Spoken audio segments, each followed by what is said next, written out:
महाराष्ट्र से एक बहुत बड़ी खबर इस वक्त में निकल करके सामने आई है।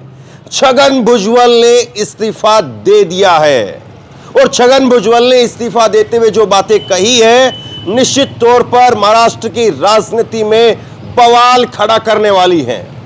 और यह केवल पहला और आखिरी इस्तीफा होगा या इसके बाद में झड़ी लगने वाली है। सबसे बड़ा सवाल यह है, महाराष्ट्र में इस वक्त सीधे तौर पर कहा जा सकता है बीजेपी, एनसीपी और शिवसेना इनके अंदर फूट पड़ गई है। और छगन भुजबल ने इस्तीफा देते हुए कहा कि बीजेपी और शिंदे की तरफ से मुझे चुप रहने के लिए बोला गया, लेकिन मैं चुप नहीं रहा और मैंने इस्तीफा दे दिया। और सीधे तौर पर छगन भुजबल के इस इस्तीफे को आप राहुल गांधी के साथ भी जोड़ करके देख सकते हैं। छगन भुजबल ने अपना इस्तीफा देते हुए कहा, ओबीसी आरक्षण की लड़ाई मैं आखिरी सांस तक लड़ता रहूंगा। और राहुल गांधी जिस तरह से महिला आरक्षण के मुद्दे पर ओबीसी महिलाओं को आरक्षण दिलवाने की बात लगातार कहते रहे, तो ऐसे में महाराष्ट्र में मणिपुर से चली इस यात्रा जब मुंबई में पहुंचेगी उससे पहले क्या सरकार बदल चुकी होगी? क्योंकि अभी तक सरकार बिहार में बदली है, हालांकि वो बची रहेगी नहीं बची रहेगी उस पर भी सवाल है। लेकिन ओबीसी आरक्षण की लाइन पर आकर के छगन भुजबल का इस्तीफा दे देना ये क्या कहलाता है? और महाराष्ट्र के अंदर बीजेपी के लिए इधर कुआं और इधर खाई वाली स्थिति पैदा हो गई है। बीजेपी अब अगर एनसीपी के नेताओं को ओबीसी के नाम पर रोकती है तो मराठा आरक्षण को लेकर के जो महाराष्ट्र में एक तरह से मुद्दा सुलझा हुआ है वो फिर भड़क जाता है और वो बीजेपी के लिए संभालना भारी हो जाता है। और दूसरी तरफ अगर मराठाओं को आरक्षण देती है बीजेपी या शिंदे की सरकार तो एनसीपी के नेता उसके विरोध में आ गए हैं, सड़क पर उतरने की बात कह रहे हैं, सांसदों का घेराव करने की बात कह रहे हैं। केवल इस्तीफा नहीं हुआ है, बहुत कुछ हो गया है महाराष्ट्र की राजनीति के अंदर। और महाराष्ट्र की राजनीति में इसके अलावा एक और खेल चल रहा है। बीजेपी के विधायक ने गोली मार दी, बीजेपी के विधायक ने गोली मार दी शिंदे के विधायक को, और शिंदे की सरकार ने बीजेपी के विधायक के ऊपर केस दर्ज करा दिया और उनको गिरफ्तार करवा दिया। और अब वो बीजेपी के विधायक कह रहे हैं कि शिंदे की सरकार रहेगी तो प्रदेश के अंदर अपराध बढ़ेंगे। तो एक मुसीबत नहीं है बीजेपी के लिए, बीजेपी के लिए बहुत बड़ी मुसीबत और चौतरफा मुसीबत खड़ी हो गई है। खैर, मैं आपको सबसे पहले आपको खबर दिखाता हूं। ये अभी कुछ देर पहले न्यूज़ 24 ने इसको लेकर के ट्वीट किया है।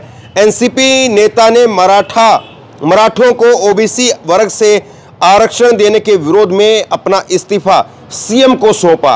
उन्होंने 16 नवंबर को ही अपने पद से इस्तीफा दे दिया है, हालांकि उसे अभी तक स्वीकार नहीं किया गया है। भुजबल ने दावा किया है कि शिंदे और फडणवीस ने उन्हें इस मामले पर चुप रहने के लिए कहा।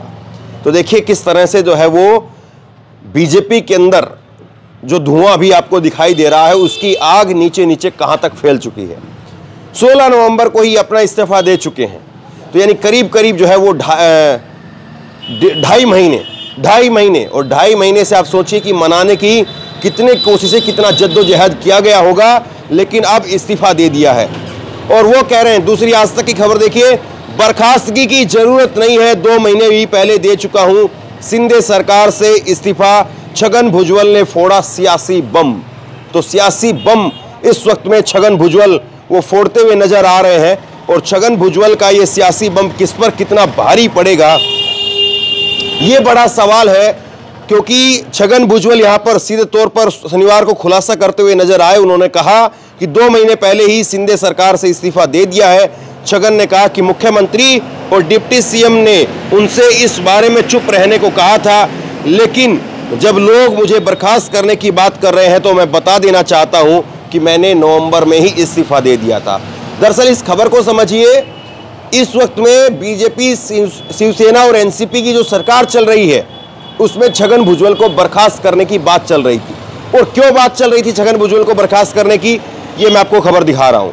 मराठा आरक्षण पर शिंदे सरकार में 2 फाड़, ओबीसी समाज के समर्थन में विधायक सांसदों का घेराव करेंगे मंत्री छगन भुजबल। और ये खबर जो है मैं आपको जनवरी 29 की सुना रहा हूं। आज तक की खबर है, मराठा आरक्षण पर शिंदे सरकार में दो फाड़, ओबीसी समाज के समर्थन में विधायक और सांसदों का घेराव करेंगे मंत्री छगन भुजबल। तो मंत्री छगन भुजबल विधायकों का, सांसदों का घेराव करने की बात कह रहे थे और इसको लेकर के छगन भुजबल के खिलाफ लगातार कहा जा रहा था कि इनको आप सस्पेंड करिए, बर्खास्त करिए। लेकिन अब उन्होंने साफ कर दिया कि मुझे बर्खास्त करने की जरूरत नहीं है, मैं तो पहले ही इस्तीफा दे चुका हूं, तो आप मुझे क्या बर्खास्त करेंगे। और ये कहते हुए उन्होंने सियासी बम इस वक्त में शिंदे और बीजेपी की सरकार पर फोड़ दिया है।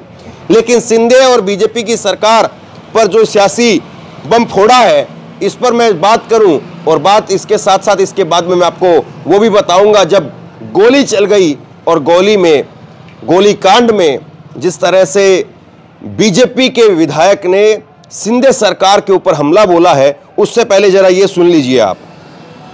अहमदनगर में शनिवार को एक रैली को संबोधित करते हुए एनसीपी नेता भुजबल ने कहा कि वो मराठों को आरक्षण देने के विरोध में नहीं है, लेकिन मौजूदा ओबीसी कोटा शेयर करने के खिलाफ हैं। उन्होंने कहा कि विपक्ष के कई नेता, यहां तक कि मेरी सरकार के नेता चाहते हैं कि मुझे इस्तीफा दे देना चाहिए।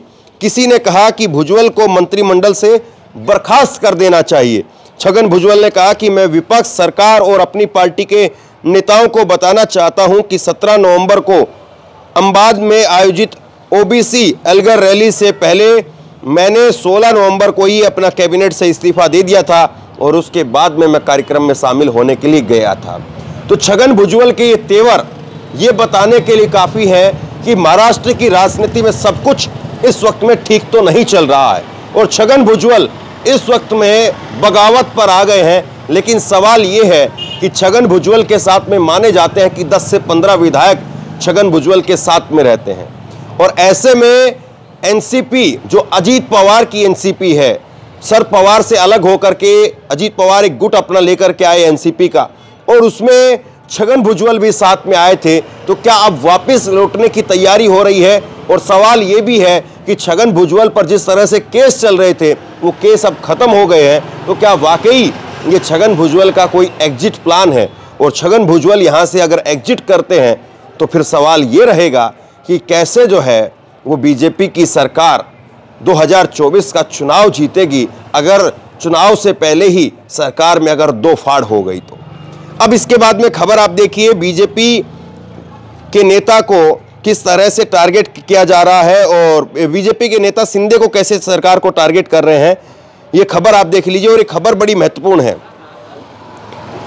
जो विधायक हैं उन्होंने कहा है, विधायक हैं बीजेपी के, उन्होंने कहा है कि शिंदे की सरकार मुझे जबरदस्ती फंसा रही है, शिंदे की सरकार मुझे जबरदस्ती फंसा रही है।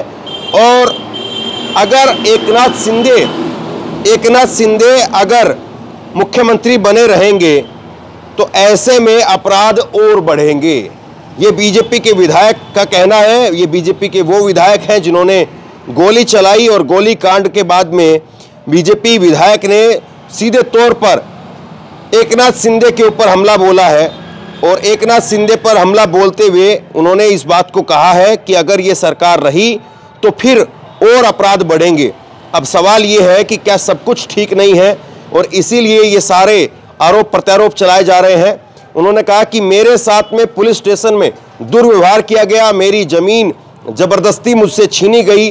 अगर एकनाथ शिंदे महाराष्ट्र के मुख्यमंत्री रहते हैं तो राज्य में अपराध बढ़ेंगे। उन्होंने कहा कि मुझ जैसे अच्छे इंसान को भी अपराधी बना दिया। शिवसेना नेता को गोली मारने वाले बीजेपी विधायक ने इस बात को कहा है।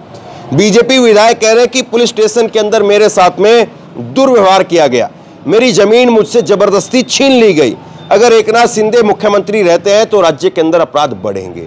अब जरा इसी से आप अंदाजा लगा लीजिए कि मौजूदा समय के अंदर क्या कुछ हो रहा है और क्या कुछ चल रहा है। बीजेपी और शिंदे के बीच में सब कुछ नहीं है, शिंदे और एनसीपी के बीच में सब कुछ नहीं है।